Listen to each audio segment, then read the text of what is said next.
અંગ્રેજી શીખવું એકદમ સરળ છે. પૂરી જવાબદારી સાથે કહું છું કે અંગ્રેજી શીખવું સરળ છે.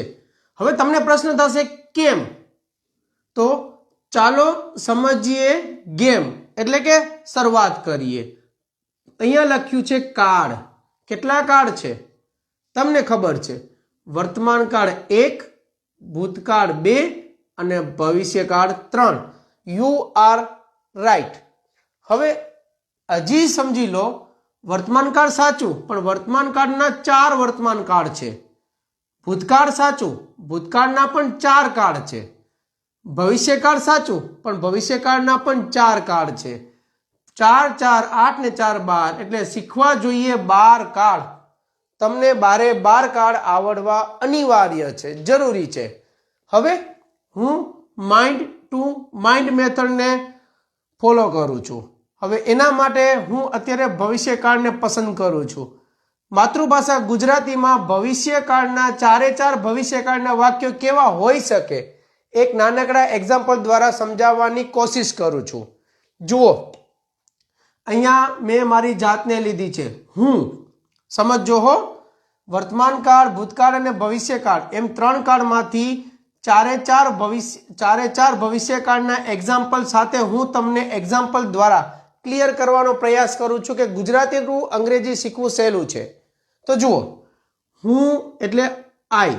ઓકે, હવે જુઓ, કર્મ તરીકે મેં 4 વાક્યમાં અંગ્રેજી અંગ્રેજી અંગ્રેજી અંગ્રેજી લીધું છે. રાઈટ, કર્મ છે. અંગ્રેજી એ કર્મ છે. આ હું એક કર્તા છે, આને કહી દઈએ કર્તા.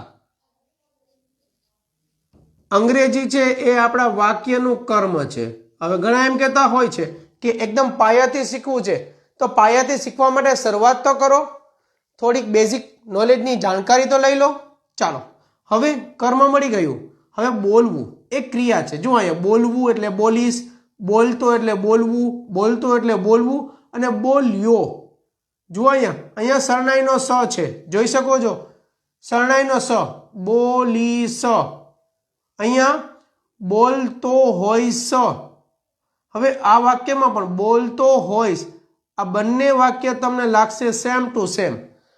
You are also right here. તમને સેમ ટુ સેમ લાગશે, પણ કોન્સેપ્ટની થોડીક સમજ હમણાં આપું. જુઓ, આ બોલીશ. હવે તમે અહીંયા કોઈ બીજી ક્રિયા લો, હું અંગ્રેજી વાંચીશ, હું અંગ્રેજી શીખીશ. ક્લિયર? હું અંગ્રેજી લખીશ. ઇઝી છે.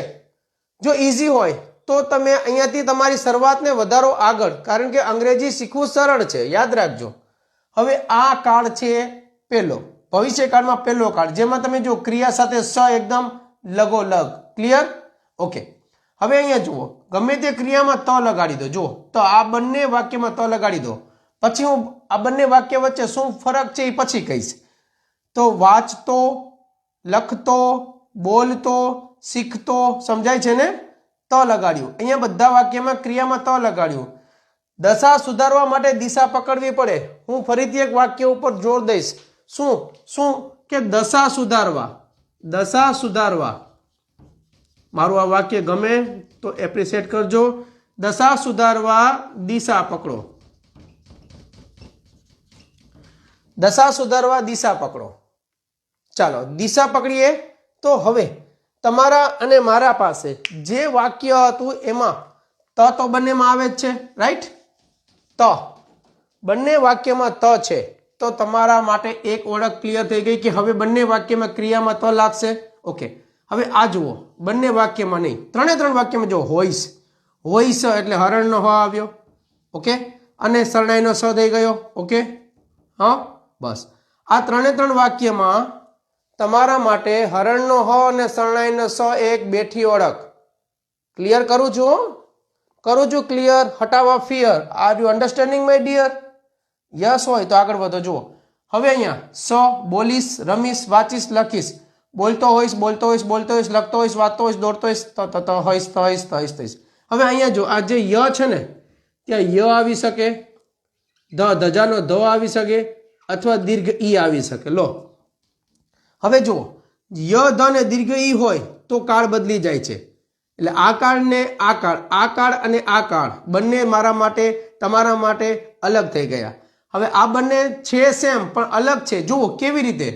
હું આ ત્રીજા વાક્યમાં તમને એક જગ્યાએ નોટ કરાવું. આ તમે થી ને જુઓ. થી છે ને થી.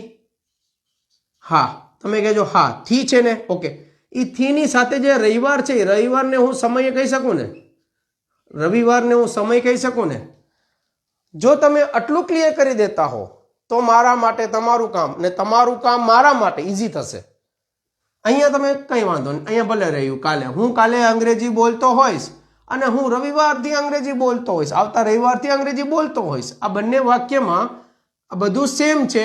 થોડુંક અહીંયા જોઈ લેવાનું છે અને પછી તમારે ફાઇનલ કરવાનું છે કે બીજા સ્થાન ઉપર જ્યારે થી આવે અને થીની સાથે શું આવે, કોઈને કોઈ સમય 15 મિનિટ, 10 મિનિટ, 2 કલાક, 3 મિનિટ, 3 વર્ષ, 15 વર્ષ, ઘણા દિવસ થી આવે તો એ મારા તમારા માટે એક નવો જ કાળ છે ભવિષ્યકાળ જ.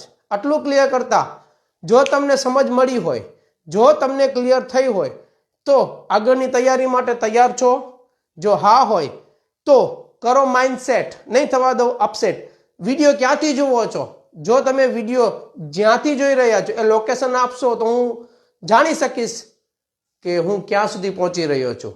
અને એક ખાસ વાત, જો કોઈ બાળક ગુજરાતી મીડિયમમાં હોય, ગુજરાતી માધ્યમમાં હોય અને 6, 7 કે 8માં ભણતો હોય તો મને અવશ્ય જાણ કરે. ધોરણ 6, 7, 8 ગુજરાતી માધ્યમમાં હોય તો નંબર સ્ક્રીન ઉપર મળી જશે. જો બોય હોય તો આ નામ લખીને વોટ્સએપ કરે, જો ગર્લ હોય તો આ નામ લખીને વોટ્સએપ કરો. I want to give some tips to improve English. બાકી શેર કરવાનું ભૂલતા નહીં, કોમેન્ટ કરવાનું ભૂલતા નહીં, લાઈક નહીં કરો તો ચાલશે, because I like my work. Thank you. જય હિન્દ.